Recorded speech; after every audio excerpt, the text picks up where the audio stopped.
Bueno, muy buenas noches.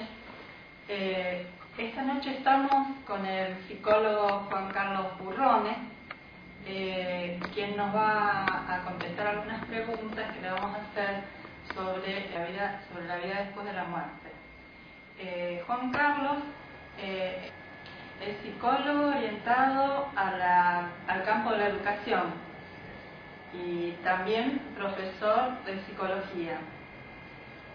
Ha creado y coordinado numerosos talleres sobre el nuevo paradigma, experto en informática y multimedia. Muy agradecido, buenas noches y gracias por compartir este momento. Bueno, el tema de la muerte. Como en mi especialidad he ido incursionando en lo que se reconoce ahora como nuevo paradigma, me gustaría hacer un enfoque relacionado a esta nueva cosmovisión que emerge en esta época tan crítica de la humanidad, en la que todos estamos consustanciados con una forma de ver el mundo y a nosotros mismos lineal, que sería lo que es el viejo paradigma, donde básicamente entre sus características se destaca el hecho de segmentar el flujo de la vida y considerar las cosas como principios y fines.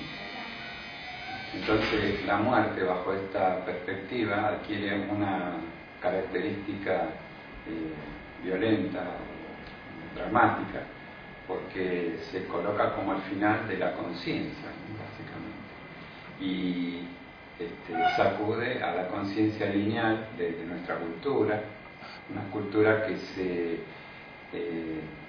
coloca como surgiendo en la época de los griegos, con la lógica formal, basada en el dualismo y principalmente en privilegiar el aspecto positivo de ese dualismo, o sea, la lucha del bien contra el mal, lo bueno y lo malo, lo positivo y lo negativo, siempre descartando lo que se considera negativo y tomando lo positivo únicamente. Entonces esto ha generado una visión segmentada de la realidad y de uno mismo que sustentamos en nuestra cultura, en nuestra educación y en nuestra forma de percibir el mundo.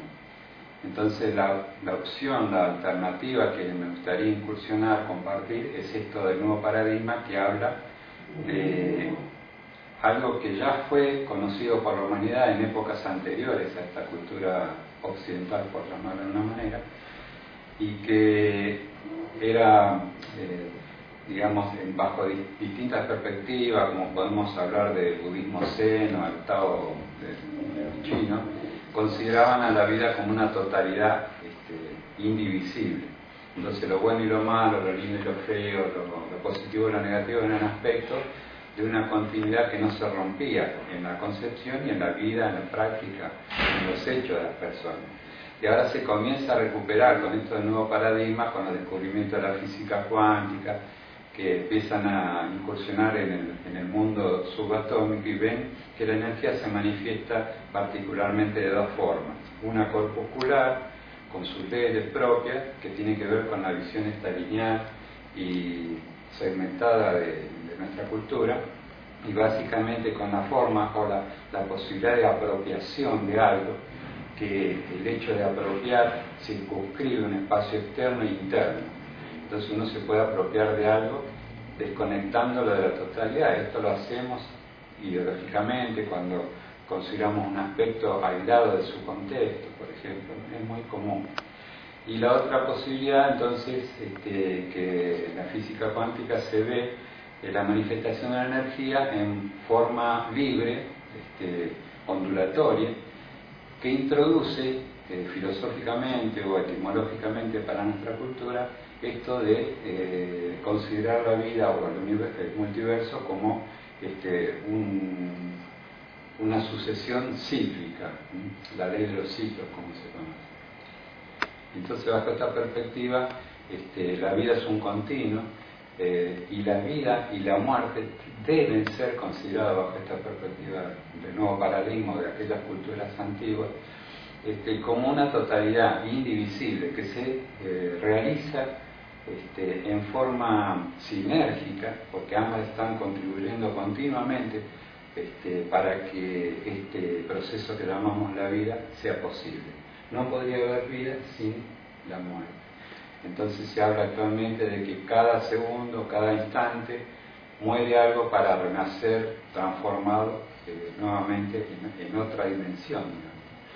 Y bueno, esto podría ser una forma de traer algo nuevo a la problemática de la muerte. Generalmente podemos decir que, independientemente de la persona de que se trate, aquel que se preocupa por la muerte no está viviendo plenamente, o no está viviendo con su vida en plenitud.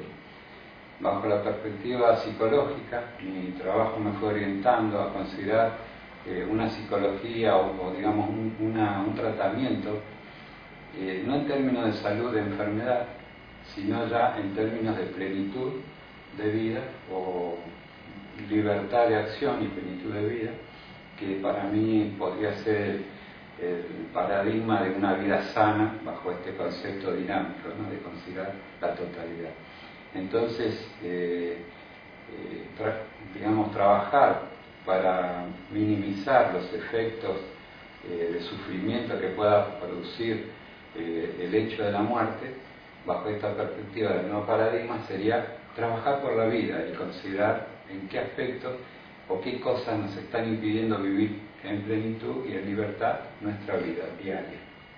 Porque lo que pase después de la muerte después, muchas veces, la mayoría de nosotros ha pasado por situaciones donde una problemática se presenta como contundente, dramática, difícil de resolver, y después de un tiempo pierde esa fuerza, esa relevancia, y uno termina diciendo, bueno, las cosas siguieron igual, pero hubo un cambio en mí, una serie de situaciones que me permitieron ver las cosas de otra manera, que pude sobrellevar eso. Sin duda que la muerte es de este tipo de consideración, digamos, ¿no? Ya que no podemos hacer nada para cambiarla, eso es algo que a todos nos va a tocar, es ineludible que nos encontremos con nuestra propia muerte o con la muerte de seres queridos. No pensás, no sé si te estoy interrumpiendo. Sí, no importa. Bueno, si el tema del gran dolor que produce la muerte, esa separación, digamos, tal vez se ha dado, o sea, ¿por qué se da ese gran dolor? Si tiene que ver el hecho de que uno no tiene percepción o contacto con el que va del otro lado, digamos, sí, como el que continúa, si ese es el tema, ¿no? O sea, a veces he escuchado la comparación de la muerte con un viaje, digamos, y uno a veces ha pensado, bueno, si en vez de haber muerto esa persona, si hubiera ido a un muy bello lugar, en un país donde hubiera tenido una vida muy feliz, pero igual no la hubieras podido ver nunca más, tal vez eso también ocasionaría dolor, digamos. Sí. Claro, en los términos que vos lo estás planteando, de un dolor por la separación, que tiene que ver con esta cosmovisión lineal, digamos, ¿no es cierto? Y para quienes creen que la vida se continúa después de la muerte, es más fácil considerar esto que vos estás diciendo. Pero hay muchas personas que dudan, justamente por nuestra cultura, de que haya algo. Entonces ahí uno tiene que apelar a la fe, o porque no hay forma de mostrar, aunque sí últimamente han acontecido investigaciones como la de la doctora Kubler-Ross, que dice: quien quiera saber que hay vida después de la muerte, vaya a un hospital terminal y al poco tiempo se va a encontrar con casos que son dados muertos clínicamente, que hablan de que su conciencia seguía funcionando y dan todos los detalles. U otros médicos que están estudiando la función cerebral con ayuda de los equipos más recientes de la medicina, y pueden ver cómo trabajan los sectores del cerebro en base a los pensamientos que circulan por la conciencia, y entonces cuando se presenta un caso de una muerte clínica, a pesar de no registrar en ninguna parte del cerebro actividad, después se comprueba que la conciencia seguía funcionando, con lo que los médicos llegan a la conclusión de que la conciencia está en otra parte que nuestra parte física cerebral.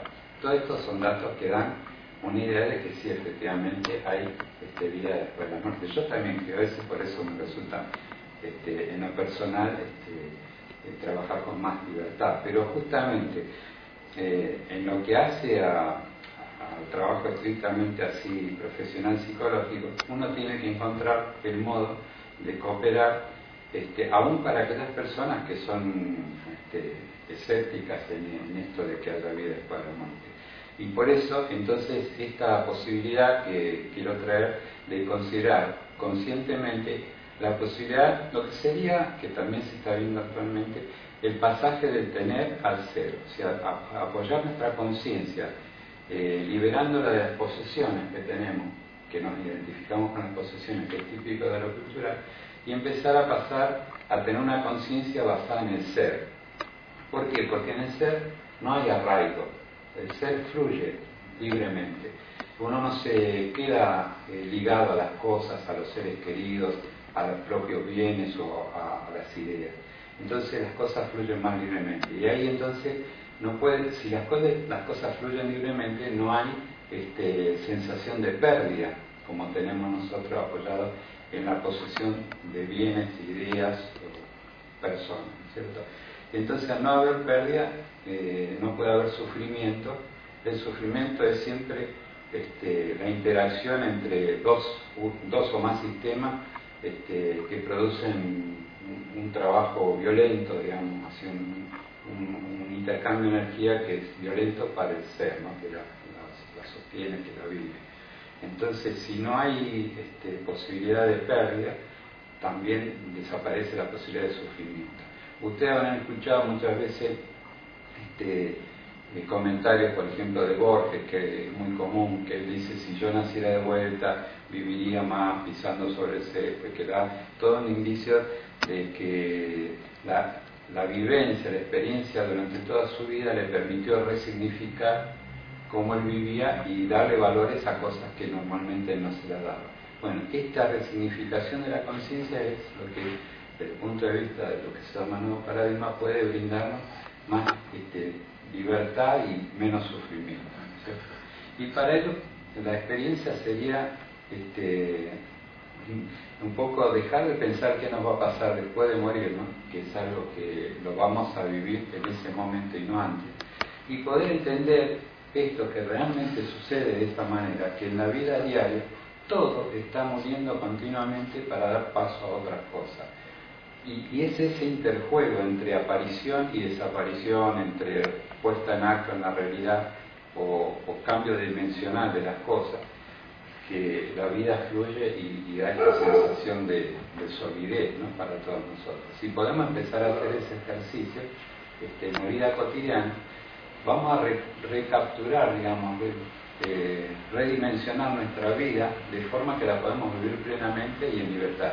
Cuando una persona está viviendo de ese modo, en libertad y plenamente, no se va a angustiar por la muerte o porque las cosas sucedan. Uno va a tener, por ejemplo, se va a morir un familiar y va a tener el duelo, todas estas cosas que estamos acostumbrados a recordar la muerte. Pero la va a vivir con fuerza, con dinamismo, con tolerancia, ¿no?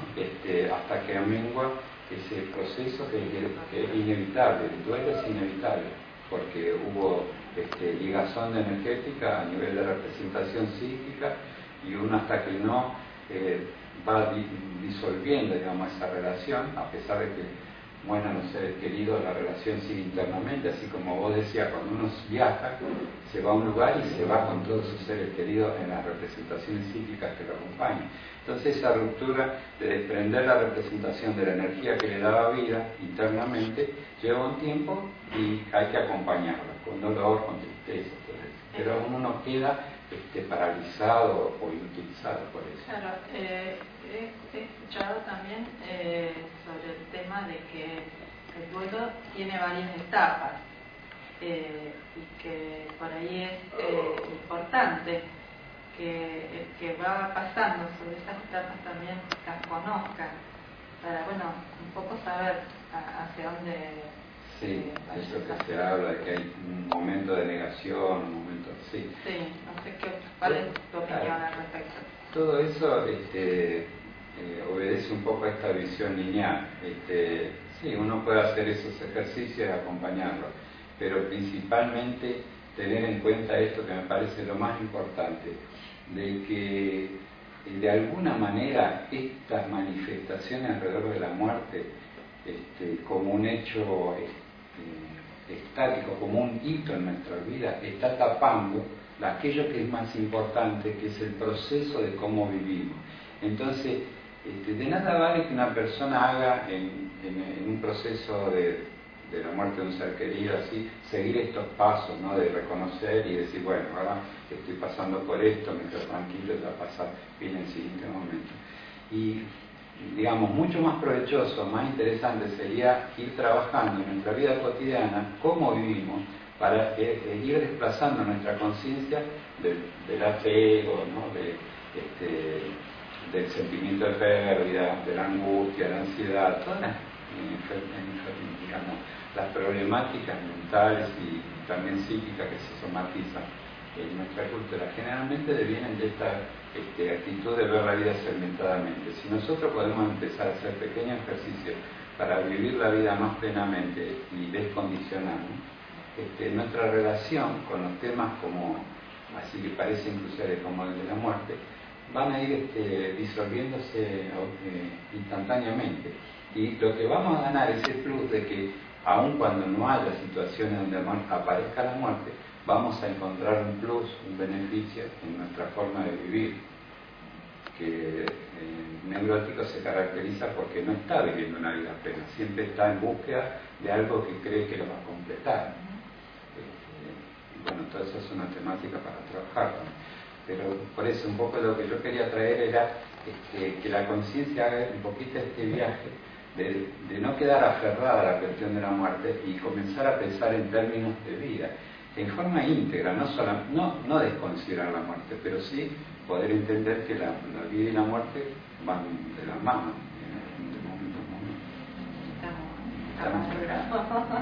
Pues meditamos. A ver, sí.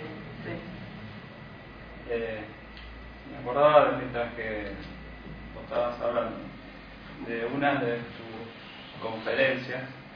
El título era para empezar a hablar de lo que no se puede decir. Y a veces cuando uno enfoca este tema, justamente es algo que uno de lo cual no quisiera hablar o no quiere hablar, y mucho menos cuando ha perdido un ser querido recientemente. O sea, ¿cómo encarar ese tema con una persona en la cual la mayoría de las veces no tiene todo este conocimiento y además, aunque lo tenga, no lo tiene suficientemente internalizado como para afrontar el hecho?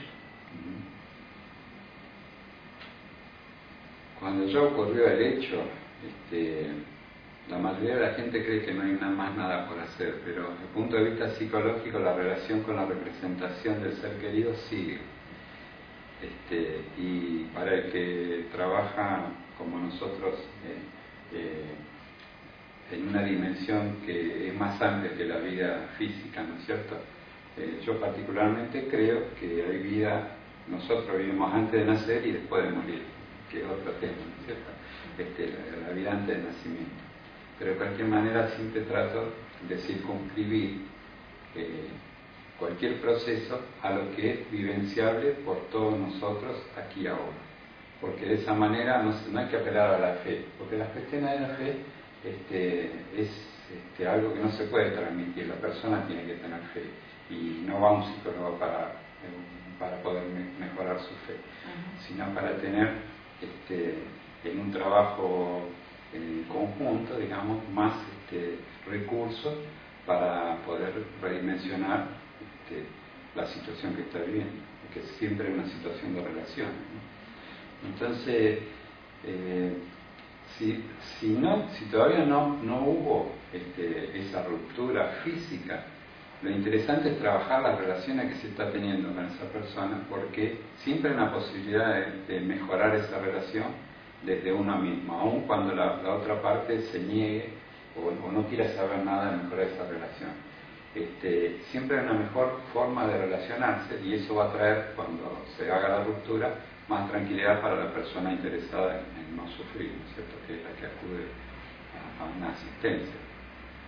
De cualquier manera, si ya aconteció el hecho, como se dice que a nivel mental la disolución esta lleva, justamente todo ese periodo de duelo, durante todo ese tiempo uno tiene tiempo de trabajar con las representaciones de ese ser querido internalizadas, ¿viste? Y redimensionar esa relación, porque en los hechos esa relación, aunque ya no esté la figura presente, se puede redimensionar, se puede resignificar.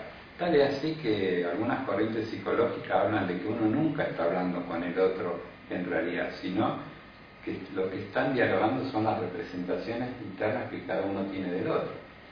Hay como un intermediario, un interface, ¿no?, que eso es típico de nuestra cultura. Uno tiene una imagen formada del otro. Entonces uno dice, mi papá es muy agresivo, muy autoritario, y qué sé yo. Pero uno también inadvertidamente por ahí se puso en esa relación facilitando esa conducta autoritaria. Entonces una forma de redimensionar eso sería, desde el punto de vista de que se siente en calidad de víctima de esa relación, intentar relacionarse de una manera más igual, cooperativa, o que rompa esa relación de autoritarismo, por dar un ejemplo, ¿no es cierto? Y bueno, ese cambio en las relaciones internas va a producir ese cambio de imagen también con el ser querido y una mejor relación. Eso por lo menos en los términos psicológicos convencionales que nuestra cultura acepta. De cualquier manera, la ruptura, para mí, yo tengo que hablar también de lo personal, eso es imposible eludirlo. Yo tengo el fallecimiento de mis padres, los dos, y considero que yo puedo seguir comunicándome con él, y de hecho lo hago y siento que lo hago, ¿no? Y eso facilita mucho, siempre es mejor la comunicación, aun cuando el ser no exista, con esa representación que uno tiene. Es mejor que exista esa comunicación a querer romperla o ignorarla, ¿no es cierto? Porque siempre hay un intercambio, en todas las cosas hay intercambio de energía, ya sea que uno considere las cosas a nivel terreno, físico, o si uno considera la parte espiritual, que en ese sentido es más fácil de apreciar. Pero en ese intercambio de energía es como se pueden dar las diferentes formas de relacionamiento que lleven a que uno sufra menos, ¿no? El hecho de sufrir en general es por la falta de visión de la totalidad de lo que está implicado en cada hecho. Nuestra cultura está escondiendo siempre una parte de la realidad por la forma segmentada objetiva que tiene de ser.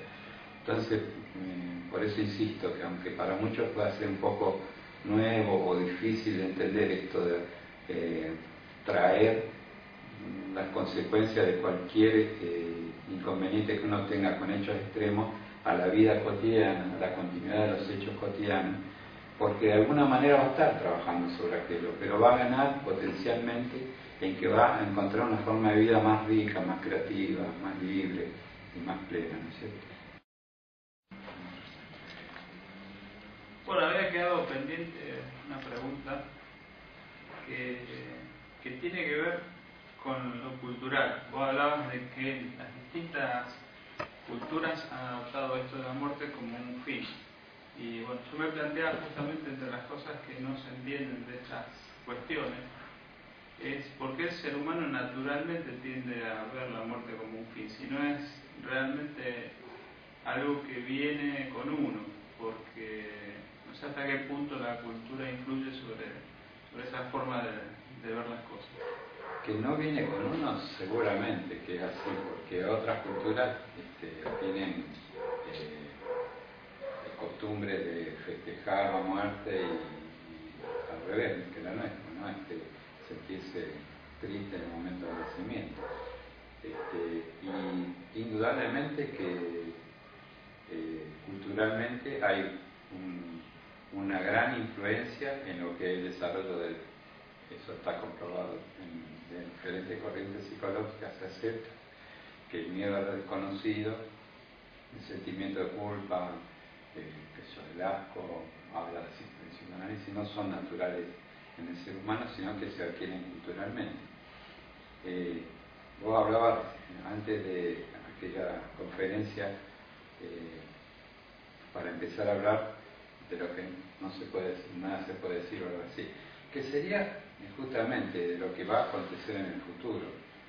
En general, en las líneas que acompañan este nuevo paradigma, se está de acuerdo en que tanto que nuestra mente se desplace, nuestra conciencia se desplace hacia el pasado y se quede retenida por algo en el pasado, o se quede mucho tiempo en el futuro, también ligada a algo que va a acontecer en el futuro, son productoras de sufrimiento para el ser humano. Y que de ninguna manera adelantan a que se pueda resolver algo, porque toda la energía que podemos disponer para transformarnos y transformar la realidad, nuestra relación con la realidad, siempre está ubicada en el presente. Entonces, de ahí un poco esta nueva tendencia a querer retrotraernos a cada uno de nosotros a vivir con la mayor plenitud y la mayor libertad posible cada instante que estamos atravesando en la vida. Porque es acá, en este momento, donde yo puedo realizar algo que va a modificar cómo viva mi futuro. Y generar esto, por ejemplo, el miedo a la muerte uno lo puede vivir en escala menor. Si yo tengo que hacer un viaje en avión y empiezo a pensar, me va a pasar esto, me va a pasar lo otro, probablemente entre en estado de pánico, psicológicamente, porque uno está considerando un aspecto de algo que va a acontecer en el futuro y sobre el que no tiene dominio.